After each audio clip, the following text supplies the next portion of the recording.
현대 사회를 가리켜서 무관심의 사회, 무관심의 시대라고 부릅니다. 보통 신문에서 신문 기사가 나면은 대형 사건 사고들이 일어납니다. 배가 침몰해서 수백 명이 죽습니다.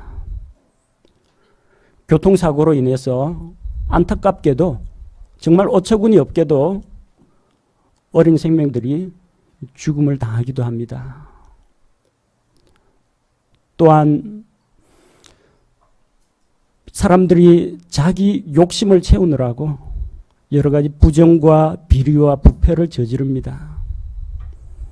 단순히 몇백만 원, 몇천만 원이 아니라 비자금 한번 들통나면 수십억이 왔다 갔다 하고 우리나라 국방 방산 비리 하면 수백억이 왔다 갔다 합니다. 이전에는 우리가 이런 걸 듣고 마음속에 안타까움과 슬픔을 느꼈습니다. 의로운 분노를 느꼈습니다. 그런데 날이 갈수록 우리 마음이 무뎌지고 우리의 감정이 삭막해져 가는 것 같습니다. 누가 수십 명, 수백 명 죽었다라고 하더라도 내가 안 다쳤고 내 가족이 무사하면은 별로 사람들이 관심을 기울이지 않습니다. 수십억, 수백억이라는 그 금액이 얼마가 되는지 감이 잡히질 않습니다. 거기에서 상대적인 박탈감을 느끼고 실망하는 일은 있어도 정말 뭔가 속에서 의분이 끓어오르거나 그러지를 못합니다. 정말 마지막 때가 되어가면은 사람들이 무정해지고 또 마음속에 맺힌 것을 풀지 않고 그리고 다른 사람에 대한 긍휼히 여기는 마음이 점점 식어진다고 했는데 이 사회가 벌써 그런 단계로 접어들지 않았나 심히 염려가 됩니다. 더 심각한 문제가 있습니다. 하나님의 진리의 말씀이 선포가 되어도 사람들이 반응이 없습니다. 예수님께서 비유로 말씀하셨습니다. 유대인 아이들이 장터에서 결혼식 놀이, 장례식 놀이를 하면서 한쪽에서 피리를 불면 다른 쪽에서는 춤을 춰야 됩니다. 한쪽에서 아이고 아이고 하고 곡을 하면 다른 쪽에서 애통해야 합니다. 그런데 피리를 불어도 반응이 없고 애곡을 해도 반응이 없다는 겁니다. 침례자 요한이 와서 회개하라! 회개하라! 회개의 침례를 선포하고 그들의 죄로 인해서 안타까워하면서 금식하고 이러면 저 사람 마귀 들렸다 비난을 합니다. 예수님께서 오셔서 죄인들을 영접하시고 세리와 죄인들을 불러서 잔치를 베푸시면 봐라 먹기를 탐하고 포도즙을 즐기는 자다. 그러면서 예수님을 비난합니다. 금식을 해도 비난을 하고 잔치를 해도 비난을 합니다. 어느 장단에 춤을 춰야 됩니까? 이런 안타까운 현실이 오늘날 우리 사회 이 시대에도 동일하게 일어나고 있다는 겁니다. 강단에서 진리의 말씀이 선포가 되고 죄에 대해서 심판에 대해서 지옥 형벌에 대해서 이야기하더라도 사람들이 감각이 없습니다. 반응을 보이지 않습니다. 마치 먼 나라 이야기나 동화책에 나오는 이야기로 착각하고 있습니다. 그런 현실을 볼 때마다 참 안타까운 마음이 듭니다. 가끔 설교를 마치면 우리 성도님들 가운데 몇 분이 제게 이야기를 합니다. 은혜 많이 받았습니다. 그런 분도 있고 마음에 찔림이 되었습니다. 그런 분도 있고 도전이 많이 되었습니다. 어떤 식으로든 반응을 보입니다. 그러면 그날은 제가 참 기분이 좋습니다. 설교 잘했구나 해서 기분이 좋은 게 아닙니다. 하나님의 말씀이 살아있구나. 하나님의 말씀에 능력이 있구나. 그걸로 인해서 그렇게 기분이 좋습니다. 또 찔렸다라든지 감사하다라든지 은혜가 되었다든지 하면은 이분은 영적으로 살아있는 분이구나. 변화가 있겠구나. 그런 걸 생각할 때마다 마음에 기쁨이 됩니다. 강단에서 말씀을 선포할 때 말씀을 선포하는 자에게 책임이 따릅니다. 선포자는 성경의 진리에 근거해서 바른 말씀을 전해야 됩니다. 거짓 교리를 가르치면 안 됩니다. 사람들을 올가매어 가지고 자기 수하로 만들려고 사람들이 듣기 좋은 말 해주고 사람들 비유를 맞추는 말을 하면 안 됩니다. 하나님께서 말하라고 하신 것만 이야기해야 됩니다. 이게 설교자의 엄중한 부담입니다. 사람을 두려워하지 말고 하나님께서 시키신 것만 전달해야 됩니다. 이게 설교자의 자세입니다. 듣는 자에게 동일한 책임이 따릅니다. 그 말씀을 하나님의 말씀으로 받아야 됩니다. 말씀을 받고 생각과 태도와 행동이 변화가 돼야 합니다. 바른 진리를 알고 바른 교리에 기초해야만 그리스도인의 선한 간증이 나올 수가 있습니다. 진리는 무시하고 착하게 살기, 바르게 살기, 덕을 세우기 위해 사는 것, 이거는 종교 행위입니다. 그럴 거면 차라리 절에 다니면서 심신수양하는 것이 훨씬 더 나을 겁니다. 여러분 여기 종교 생활하러 오신 거 아닙니다. 신앙생활하러 온 것입니다. 올바른 그리스도인의 삶은 올바른 진리의 지식 가운데서 나옵니다. 그러자면 말씀을 들어야 하고 말씀을 듣고 찔림을 받아야 한다는 것입니다. 한 편의 설교를 통해서 이 100명이 넘는 사람들의 필요를 다 채워줄 수가 없습니다. 하지만 목사는 교회 성도들의 필요가 무엇인지를 고려해서 주제를 선정하고 해당되는 본문 말씀을 정하고 그 말씀을 연구해서 강론하게 됩니다. 그러면은 나머지는 성령 하나님께서 사람들 마음에 감동을 주시거나 찔림을 주십니다. 그리고 각 사람이 자기가 이해하고 받아들인 만큼 그 말씀을 따라서 삶이 변화가 되어야 합니다. 어떤 때는 제가 선포한 말씀의 주요 핵심 메시지가 아닌 간단히 사례 예화를 든 것에서 감동을 받거나 찔림을 받는 분이 있습니다. 저는 그렇게 되리라고는 생각도 못했습니다. 그러나 만약 그것이 성경 말씀에 기초한 건전한 깨달음이라면 성령님께서 주신 것입니다. 그 부분에서 은혜 받고 감사하시면 됩니다. 혹은 그 부분에서 찔림을 받고 돌이키시면 됩니다. 말씀을 듣고 기쁘다, 축복이 된다, 감사하다는 분이 있습니다. 그 말씀을 누리십시오. 바로 그분에게 주신 하나님의 은혜의 메시지입니다. 혹은 말씀을 통해서 자신의 연약하고 부족한 모습을 발견하는 분들도 있습니다. 연약하고 부족한 모습을 발견하고 나서 사람들 반응은 달라질 수가 있습니다. 자신의 잘못과 부족한 것을 깨닫고 거기서 회개하고 돌이키는 사람이 있습니다. 복된 삶입니다. 회개할 때 하나님께서 복을 주십니다. 자신이 이렇게 부족한데 그래도 하나님이 변함없이 사랑하신다니까 그게 너무나 감사한 그런 분도 있습니다. 말하자면 나의 연약한 점을 보지 않고 내 연약한 점까지도 안아주시는 그 하나님이 너무나 고맙고 감사해서 찬양하는 분도 있습니다. 좋은 현상입니다. 혹은 말씀의 찔림을 받아서 마음속으로 깊이 근심하는 분도 있습니다. 걱정하는 것도 때로는 도움이 됩니다.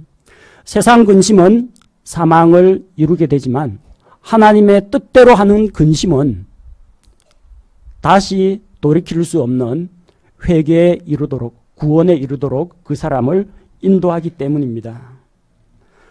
혹은 그 말씀이 자기 생각이나 자기 가치관과 맞지 않을 때 화를 내는 분도 있습니다.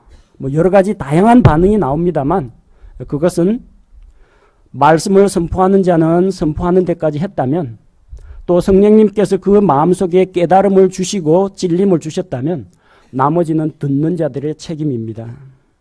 오늘 본문 말씀을 통해서 말씀을 듣고 찔림을 받았을 때 말씀을 듣는 자가 어떠한 반응을 보여야 하는지 함께 나누고자 합니다.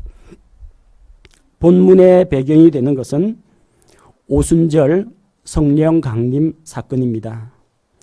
유대인의 명절인 오순절에 천하각지에 있는 유대인들이 다 모였습니다. 1년에 3차례 유대인 남자들은 반드시 하나님 앞에 모습을 보여야 했습니다. 그 중에 하나인 오순절입니다. 오순절 이날 성령님께서 약속대로 오셨습니다. 그래서 믿는 자에게 임재하시고 성령께서 믿는 자 안에 내주하심으로써 신약교회가 시작이 되었습니다. 그때 베드로가 11사도와 함께 서서 소리 높여서 하나님의 말씀을 선포했습니다.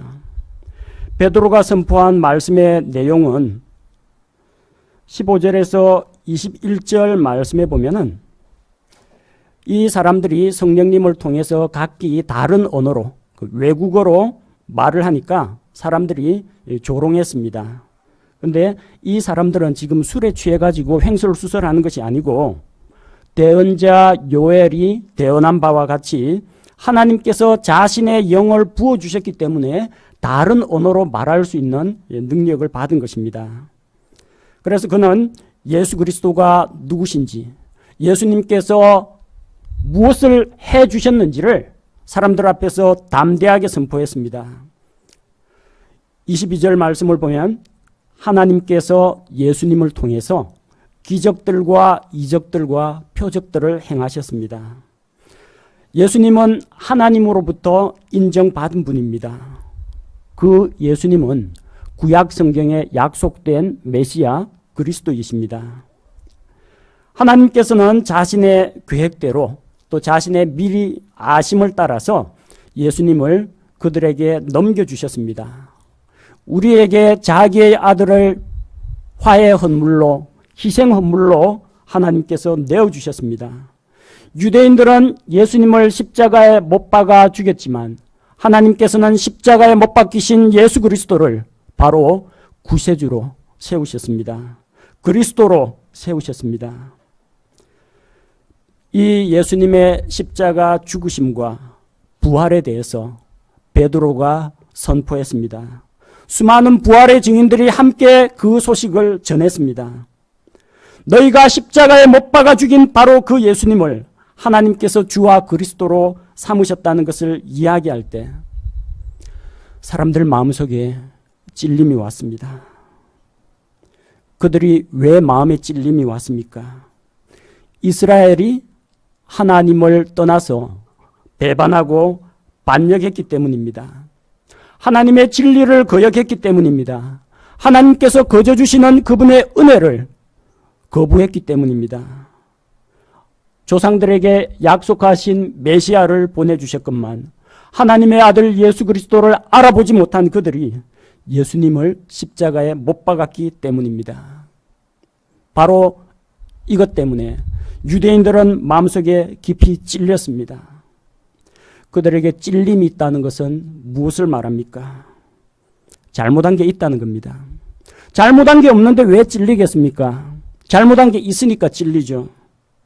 잘못한 게 없는 사람은 찔리지 않습니다. 자기가 죄인이 아니라고 생각하는 사람은 십자가의 복음을 듣고 전혀 찔리지 않습니다. 찔림이 있다는 것은 하나님 앞에서 자기 죄를 인정한다는 것입니다. 자기의 잘못을 깨달았다는 것입니다. 그것은 아직 양심이 살아있다는 이야기입니다. 영적인 분별력이 살아있다는 이야기입니다. 죽은 시체 바늘로 찔러 보십시오. 반응을 하나? 꼼짝도 안 합니다. 아픈 것도 모릅니다. 살아있는 사람은 조그마한 가시만 손가락에 박혀도 아픈 것을 느낍니다. 그게 정상입니다. 가시가 박힌 상황은 기뻐할 만한 상황은 아닙니다. 하지만 가시에 찔려서 내가 아프다는 것은 내 감각과 내 신경이 살아있다는 이야기입니다. 그래서 언제든지 가시를 빼낼 수가 있다는 이야기이고 돌이킬 수 있는 기회가 남아있다는 것을 이야기합니다. 말씀을 듣고 찔려야 합니다. 말씀을 듣고도 찔림이 없다면 뭔가 문제가 있는 사람입니다. 말씀을 듣고 그들은 어떤 반응을 보였습니까? 예수 십자가 죽음 부활이 뭐 중요하냐? 그래서 어쨌다고? 그거 알아서 뭐하게? 그런 식으로 이야기하지 않았습니다. 메시아를 보내주겠다는 하나님의 약속이 중요하지 않습니까? 예수 그리스도의 십자가 죽음과 부활의 교리가 중요하지 않습니까? 이 진리가 죽은 자를 살립니다. 지옥 갈 혼을 구원합니다. 육신에 속한 자를 영적으로 성장시킵니다. 그런데 이게 중요하지 않습니까? 예수 십자가 죽음 부활 그래서 어쨌다고? 그게 뭐 필요한데? 우리는 그냥 모세의 율법 착실하게 지키고 이웃끼리 서로 돕고 살면서 좋게 선을 행하고 덕을 세우며 살면 되지 않느냐. 그런 사람을 가리켜서 율법주의자, 종교인이라고 부릅니다. 그런 사람은 거듭난 사람이 아닙니다. 신앙인이 아닙니다. 자기의 행위를 가지고 하나님을 만족시키려고 나아오는 자는 종교놀이를 하고 있는 자지 성경신자는 아니라는 것입니다. 우리는 바로 알고 바로 믿어야 합니다. 가장 기본이 되는 예수 그리스도의 십자가 죽음과 부활을 알지 못하면 그리스도인의 성장이나 그리스도인의 성품, 열매 맺는 삶 기대할 수 없습니다. 나는 이미 구원받았으니까 괜찮다. 그러는 분들, 구원받은 이후의 삶은 어떻게 살아가시렵니까? 은혜로 믿음을 통해서 구원을 받았습니다. 영적 성장은 여러분의 심신수양과 도덕적인 훈련과 종교 행위를 통해서 나아가려고 합니까? 하나님의 성령으로 시작했다가 이제 다시 육체로 돌아가려고 합니까? 갈라디아 교인처럼 잘못된 것입니다. 구원을 은혜로 받았다면 영적으로 성장하는 그리스도인 삶도 하나님의 진리 가운데에서 하나님의 은혜의 도우심을 힘입어서 말씀의 순종함으로 우리가 영적으로 성장해 나가는 것입니다. 올바른 진리의 말씀을 바로 듣고 바로 깨닫고 찔림을 받고 변화를 받을 때만 그때에만 그리스도인의 온전한 성품의 열매를 맺을 수가 있습니다. 단순히 서로 챙겨주고 위하고 사랑을 베풀고 관심을 보이고 그럴 거면 그냥 자선단체 가서 봉사활동 하시는 게 훨씬 낫습니다. 그러나 우리의 신앙생활은 종교놀이가 아닙니다. 우리의 신앙생활은 우리의 의로운 행위로 하나님을 감동시키는 것이 아닙니다. 먼저 우리 속사람이 진리의 말씀에 기초해서 변화될 때 우리 인격과 삶이 변화될 수가 있습니다. 베드로가 전하는 진리의 말씀, 십자가 죽음과 부활, 예수 그리스도에 대한 예언의 말씀, 그리고 책망의 말, 이것을 들을 때 그들은 크게 찔림이 되었습니다. 그들은 진리의 말씀을 선포하는 베드로의 입을 틀어막지 않았습니다. 자기들을 찌르는 소리가 듣기 싫다고 귀를 틀어막지 않았습니다. 베드로가 자기들을 겨냥해서 예수님을 십자가에 넘겨준 자기들을 겨냥해서 설교한다고 그를 비난하지 않았습니다. 그들의 반응이 무엇입니까? 37절에 사람들아 형제들아 우리가 어찌할까? 이런 마음이 있어야 합니다. 말씀에 찔림이 되었을 때 오 하나님 제가 어찌하면 좋겠습니까? 그래서 어쨌다고가 아니라 그래서 주님 제가 무엇을 하면 좋을까요? 제가 어떻게 변화되었으면 좋겠습니까? 이런 고백이 나와야 합니다. 예수 그리스도를 십자가에 못 박아 죽인 그들의 죄는 이미 저질러졌습니다. 이제 와서 무엇을 하겠습니까? 그런데 이제 해야 할 일이 있습니다. 그 예수 그리스도를 십자가에 못 박아 죽인 예수 그리스도, 다시 부활하신 예수 그리스도를 구세주로 믿고 받아들이는 것이 그들의 할 일이라는 것입니다. 베드로가 그들에게 제안합니다. 말씀에 찔려서 어찌할꼬 하는 그 사람들에게 베드로가 제안합니다. 회개하라 하고 선포합니다. 자기들의 죄를 미워하고 그 죄로 인해서 슬퍼해야 한다는 것입니다. 죄에서 돌이켜서 하나님께로 돌아가야 한다는 메시지입니다. 단순히 회개했다, 자기 죄를 이실직고하고 고백하는 것으로 그치지 않고 예수 그리스도의 이름으로 침례를 받으라고 했습니다. 이것은 그들이 회개하고 돌이킨다는 그런 표시입니다. 단순히 물에 들어갔다 나오는 것이 침례가 아닙니다. 우리에게 침례탕이 있지만 사람을 물속에 집어넣었다 꺼낸다고 해서 그 사람이 구원받는 것이 아닙니다. 마음속으로부터 진정한 죄에서 돌이키는 회개가 있어야, 그리고 믿음이 있어야 구원에 이를 수가 있는 것입니다. 물에 들어갔다 나오는 그 침례가 아닙니다. 예수 그리스도의 이름으로 침례를 받아야 됩니다.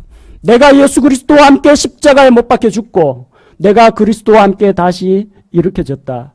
예수님의 십자가의 죽음이 바로 나의 죄로 인한 것이라는 것을 하나님 앞에 인정하고 그분의 죽으심과 함께 죽어 장사되고 그분의 일으켜지심과 함께 생명 가운데서 다시 일어나 하나님 앞에 산자가 될 때 이런 사람이 새로 태어난 사람이요, 이런 사람이 영적으로 성장할 수 있는 사람이라는 것입니다.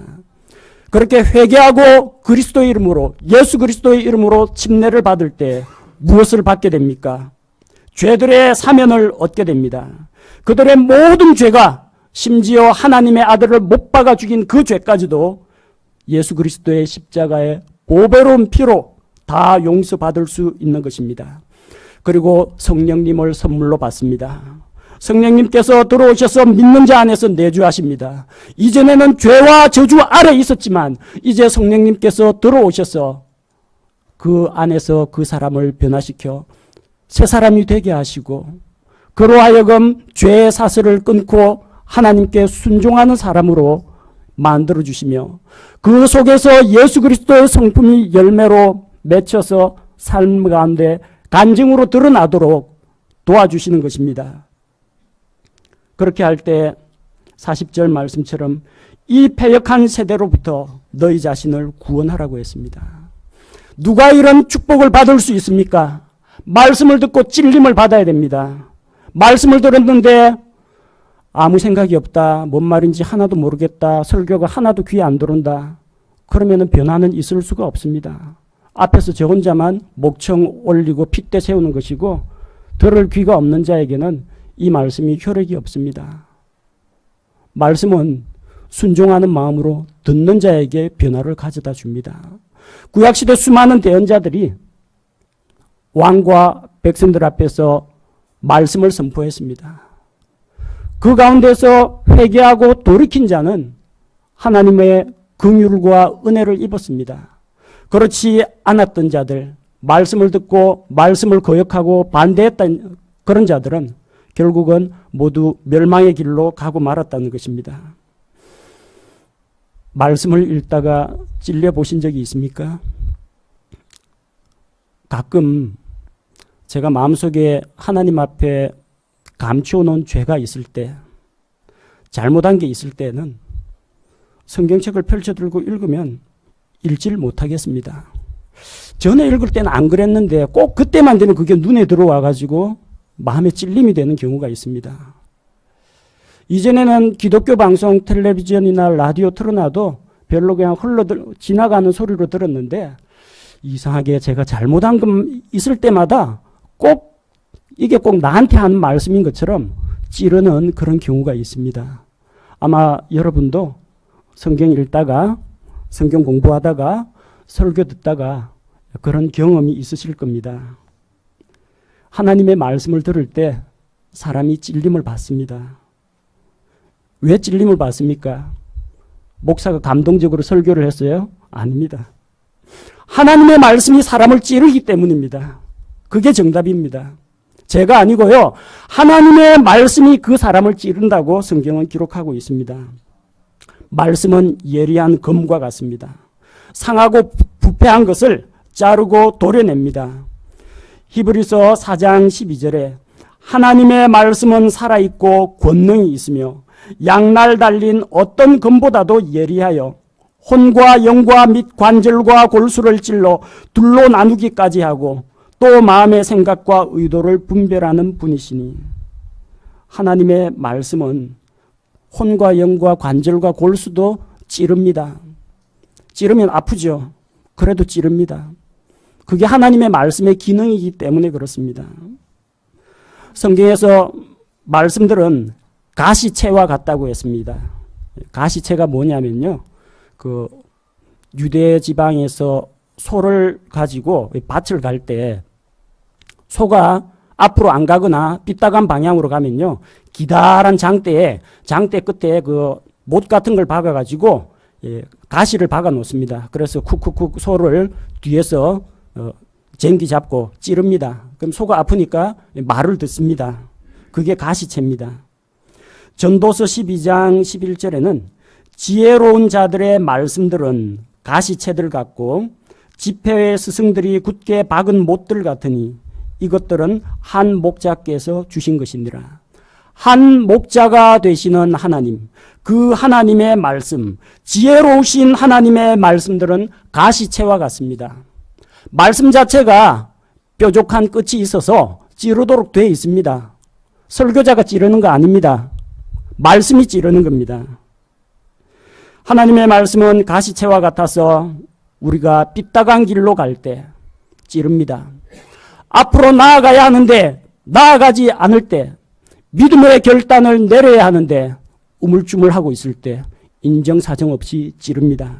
그게 하나님의 말씀의 능력입니다. 또한 하나님의 말씀은 쇠망치와 같습니다. 예레미야 23장 29절에서 주가 말하노라 내 말이 불같지 아니하냐, 바위를 산산조각 부수는 쇠망치 같지 아니하냐.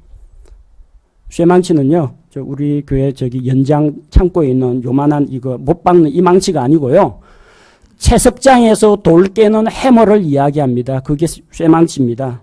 바위를 산산조각 부수는 쇠망치, 해머를 이야기합니다. 하나님의 말씀이 우리의 아둔하고 미련한 돌머리를 깨주시기를 원합니다. 하나님의 말씀이 꽁꽁 얼어붙어 있고 완악한 우리의 딱딱한 마음을 부서뜨려 주시기를 원합니다. 여러분, 혹시 길 지나가다가 공사장 벽돌 떨어지는 거 맞아보신 적이 있습니까? 학교 운동장 지나다가 날아온 야구공 맞아본 적이 있습니까? 머리가 띵하죠. 한순간 정신이 멍해집니다. 얼얼합니다. 하나님의 말씀에 의해서 망치로 뒤통수를 한 대 맞은 것처럼 충격을 받아야 됩니다. 그 말씀이 살아있는 말씀이라면 내가 잘 살 때에는 그 말씀이 나에게 경계의 말씀과 위로의 말씀이 되겠지만, 내가 하나님 앞에서 부족하고 나약한 모습을 보일 때, 죄 가운데 빠져 있을 때는 가시채와 같이, 검과 같이, 쇠망치와 같이 나에게 타격을 줍니다. 정신 차리라고 하나님께서 주시는 것입니다. 사람이 왜 하나님의 말씀에 찔림 받습니까? 하나님의 말씀이 이처럼 능력이 있기 때문입니다. 그래서 만약 말씀에 찔림을 받았다, 아이고 내가 이것밖에 안 되는구나, 절대 그런 생각하기에 앞서서 하나님을 찬양하십시오. 하나님의 말씀이 살아있습니다. 하나님의 말씀이 나의 숨은 죄를 발견해 내셨습니다. 하나님의 말씀이 내가 잘못하고 있는 것을 호통을 치며 채찍질을 하셨습니다. 하나님께 먼저 감사와 영광을 돌리십시오. 두 번째는 하나님의 말씀이 왜 찌릅니까? 잘못한 것이 있으니까 찔리는 거죠. 나태한 생활을 하는 사람은 잠언 6장 읽다 보면은 게으른 자에 대한 그 책망의 말씀을 읽어보고 찔립니다. 부부 사이가 좋을 땐 괜찮은데 남편하고 아내가 서로 아웅다웅 이제 다퉜다. 그때 에베소서 5장 한번 딱 읽어보십시오. 확실하게 찔립니다. 그 안 찔린다는 사람이 있으면 뭔가 감각기관이 마비된 사람입니다. 마음속으로 다른 형제 자매 비난하는 마음, 미워하는 마음, 이거 갈고리 같은 꽁하는 마음 가지고 있는데, 그때 고린도전서 13장을 한번 복용해 보십시오. 효과 딱 나옵니다. 야, 이게 아닌데. 괜히 그 말씀이 두렵고 읽기가 싫어집니다.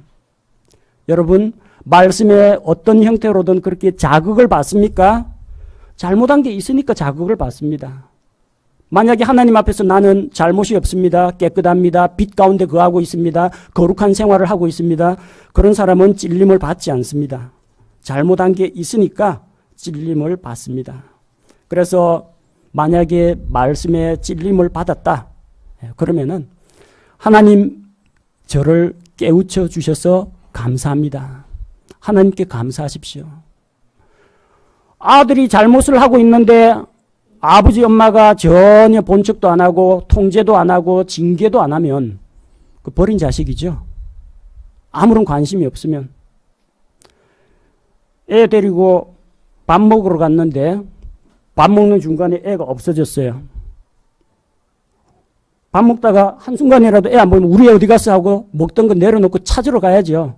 어디서 잘 놀고 있겠지. 또 이 녀석 어디서 사고 치는 거 아니야? 밥 먹고 있다가 30분 지나도 어디 갔어? 1시간 뒤에 찾아보니까 애가 어디서 물에 빠져 죽어 있으면 이거 참 부모로서 잘못한 겁니다. 잘못하는 거, 애가 잘못하는 거 야단쳐야죠. 애가 제자리 안 지키고 있어야 할 곳에 없을 때 함부로 뛰어다닐 때 잡아야죠. 사랑이 있으면 잡습니다. 하나님의 말씀이 우리를 잡습니다. 왜요? 하나님의 자녀이기 때문에 잡습니다. 불신자들한테 이거 갖다 주고 찔리나 안 찔리나 읽어보라고 하십시오. 아무도 안 찔립니다. 근데 왜 그리스도인들만 찔립니까? 하나님 아버지의 아들이기 때문에 찔리는 겁니다. 그래서 감사하라는 겁니다. 하나님께서 말씀으로 나를 바로 잡아주시는구나. 그것으로 인해서 우리는 충분히 감사할 수 있습니다. 사람이 하나님의 말씀을 들을 때 왜 찔립니까? 양심이 살아있으면 찔릴 것이고 양심이 마비되어 있으면 하나도 안 찔릴 겁니다. 하나님께서는 우리 마음속에 양심을 주셨습니다. 이 양심은 마음속에 새긴 하나님의 율법과 같습니다. 그래서 우리 속으로 스스로 자기가 더 잘 압니다. 야단 맞기 전에 자기가 잘 알아요. 우리 자신의 생각과 행동을 반성하고 비판하고 판단하고 고소하고 정죄하고 변호하는 일을 양심이 하게 됩니다. 로마서 2장 15절에 이런 사람들은 또한 자기 양심이 증언하며 자기 생각들이 서로 고소하고 변명하는 가운데 자기 마음속에 기록된 율법의 행위를 보이느니라. 양심이 있으면은 찔리게 되어 있습니다. 근데 양심도 두 종류의 양심이 있습니다. 연약하고 예민한 양심이 있어요. 그래서 이 연약하고 예민한 양심을 가지고 있으면 작은 실수와 죄에도 민감하게 반응을 보입니다. 고린도전서 8장 12절 말씀을 보면 그러나 너희가 이와 같이 형제들에게 죄를 짓고 그들의 약한 양심을 상하게 하면 그리스도께 죄를 짓느니라. 당시 고린도 교회에 어떤 문제에 대한 거냐면 우상에게 먼저 바쳤다가 시장에 싸게 내다 파는 고기를 먹어도 되느냐 먹으면 안 되느냐 하는 이야기입니다. 결론만 말씀드리자면 먹거나 안 먹거나 그거 먹는다고 더 좋아질 것도 없고 그거 먹었다고 해서 천벌을 받거나 그런 것도 아닙니다. 문제 없습니다. 그런데 양심이 예민한 자들은 우상에게 바친 그 희생물 먹기가 찝찝하다 못 먹겠다는 분이 있습니다. 우리 그리스도인들 중에도 많습니다. 명절날 자기는 제사는 안 모시는데 한우 수 없이 시댁에 가서 이 제사 음식 만들어요. 그래가지고 이 시어머니가 하나 입에 넣어주는데 먹으면 안 되는데 제사상에서 나온 거 먹기 싫은데 안 되는데 하다가 먹으면 덜컥 탈이 납니다. 그 안에 독이 들어서 그런 게 아니고요. 마귀가 와서 그거 먹고 갔기 때문에 안에 뭔가 이상이 생겨서 그런 게 아니고요. 자기가 믿고 있는 바하고 반대되는 일을 했기 때문에 이 몸이 거부 반응을 나타내는 겁니다. 그만큼 양심이 여리고 예민한 사람들이 있습니다. 이 사람은 자기 자신에게도 철저하고 또한 다른 사람이 뭔가 좀 경건치 못한 행동을 하면 거기에 또 상처를 받게 됩니다. 그런데 이렇게 연약하고 예민한 양심만 있는 게 아니고요. 감각이 마비된 양심도 있습니다. 화상을 입은 피부에는 감각이 없습니다. 그걸 가리켜서 화인 맞은 양심이라고 부릅니다. 디모데전서 4장 2절을 보면 이들은 위선으로 거짓말을 하며 자기 양심을 뜨거운 인두로 지진 자들이라. 양심을 뜨거운 인두로 지졌습니다. 화상을 입었죠. 거기에는 감각세포가 죽어 있습니다. 신경이 통증을 전달해 주지를 못합니다. 화상 입은 자리에는 바늘로 찔러도 아픈 것을 느끼지를 못합니다. 마치 자기 피부가 아닌 것 같은 이질감이 들게 됩니다. 하나님께서 주신 양심이 살아있는 자는 말씀을 듣고 찔림을 받습니다. 아무리 성경 강론을 듣고 설교를 듣고 회개하라는 복음의 말씀을 들어도 전혀 반응이 없는 사람이 있다. 무관심한 사람이 있다. 양심이 마비된 사람입니다. 양심에 털난 사람이 아니라 양심에 철판 깐 사람이거나 양심이 화인 맞은 사람. 이 사람은 백날 말씀 들어도 절대 변하지 않습니다. 그 사람은 오로지 하나님의 말씀이 아니라 자기 고집과 자기가 지금까지 살아온 인생 경험과 자기의 주관을 의지하지 말씀에 의해서는 전혀 영향을 받지 않습니다. 여러분 만약 말씀을 들을 때 성경을 읽을 때 듣고 뭔가 하나님 앞에 미안하고 부끄럽다는 생각이 들거나 마음속에 좀 찔리거나 캥기는 것이 있다면요. 양심이 살아있다는 것으로 인해서 감사해야 됩니다. 하나님 제가 그래도 아직까지 양심은 살아있네요. 하나님 앞에 창피한 것도 알고 그러면 안 되는데 하는 그런 생각도 할 줄 알고 또 하나님 앞에 이 죄송스러운 마음도 갖고 있는 이걸 보면은 제가 살아있구나 하는 걸로 이제 감사드립니다. 그렇게 고백하십시오. 말씀에 찔림을 받는다는 것은 이렇게 좋은 겁니다. 그 말씀이 살아있다는 것이고 또한 살아있는 말씀의 능력을 통해서 하나님이 나를 깨우쳐 주신다는 것이고 내가 하나님의 깨우치심을 알아들을 정도로 감각이 살아있다는 겁니다. 그러니 당연히 감사드려야 됩니다. 성경에는 말씀으로 인해서 찔림받고 뒤통수 쇠망치로 얻어맞은 사람들이 꽤 많이 나옵니다. 다윗이 그랬습니다. 밧세바와 간음을 저질렀습니다. 하나님께서 대언자 나단을 보내가지고 처음에는 온화하게 비유로 설명하다가 당신이 바로 그 사람이다 하고 죄에 대해서 지적을 하자 그 자리에서 바로 내가 죽게 죄를 범하였다고 고백하고 회개했습니다. 그렇게 찔림을 받고 다윗은 눈물로 자기 침상을 띄우며 회개하고 하나님께 용서를 받았습니다. 만약 그가 왕이 가지고 있는 그런 특권을 내세워가지고 대언자의 말을 무시하고 자기 행동을 정당화시켰더라면 결코 하나님께 쓰임받지 못했을 것입니다. 반면 말씀을 듣고 깨달았지만 그 말씀을 거역하고 반발한 사람도 있습니다. 예수님께서 마태복음 21장에서 사악한 포도원 농부의 비유를 들려주셨습니다. 어떤 포도원 주인이 포도원을 심고 농부들에게 세를 주고 그리고 먼 길을 떠나가지고 이제 수확기가 되니까 포도 소출을 바치라고 했는데 농부들이 바치질 않습니다. 열매를 보이지 않습니다. 보낸 종을 때려가지고 쫓아냅니다. 어떤 종은 돌로 쳐서 죽입니다. 그래서 포도원 주인이 자기 아들을 보내면서 내 아들이니까 내 아들은 공경하겠지 하고 보냈더니 그 아들을 포도원 밖으로 내쫓아서 죽여버립니다. 예수님께서 이 비유를 말씀을 하시니까 똑똑한 수제사장들과 바리새인들이 딱 알아차렸습니다. 이게 누구 이야기인지 알아차렸어요. 마태복음 21장 45절 46절 수제사장들과 바리새인들이 그분의 비유를 듣고는 말씀을 들었습니다. 그분께서 자기들을 가리켜 말씀하신 줄 깨달았습니다. 이거 우리한테 하는 이야기구나. 우리가 사악한 포도원 농부구나. 깨달았어요. 그래서 어떻게 했어요? 그분께 손을 대려 하거늘 예수님을 붙잡아다 죽이려고 했습니다. 왜? 자기들의 추악한 죄가 폭로되니까 하나님 앞에 찔림을 받았는데 예수님에게 오히려 공격적인 태도를 보이는 겁니다. 오늘 우리가 읽은 사도행전 2장에서는 베드로의 설교를 통해서 3,000명이나 되는 사람들이 회개하고 돌아오는 그런 역사가 일어났습니다. 그런데 사도행전 7장에 가면 7 집사 중에 한 명이라고 하는 스데반이 바로 이 유대인들을 향하여 회개의 메시지를 전파합니다. 그래서 아브라함 언약을 쭉 이야기하면서 약속대로 오신 메시아 그리스도에 대해서 소개하면서 너희가 어찌하여 항상 성령님을 거역하고 있느냐. 너희 조상들처럼 너희도 거역하고 있느냐. 그들의 죄에 대해서 책망을 했습니다. 말씀을 들었습니다. 그 말씀이 누구 들으라고 하는 이야기인지 간파했습니다. 사도행전 7장 54절에 그들이 이것들을 듣고 마음이 상했습니다. 찔림을 받았다는 이야기죠.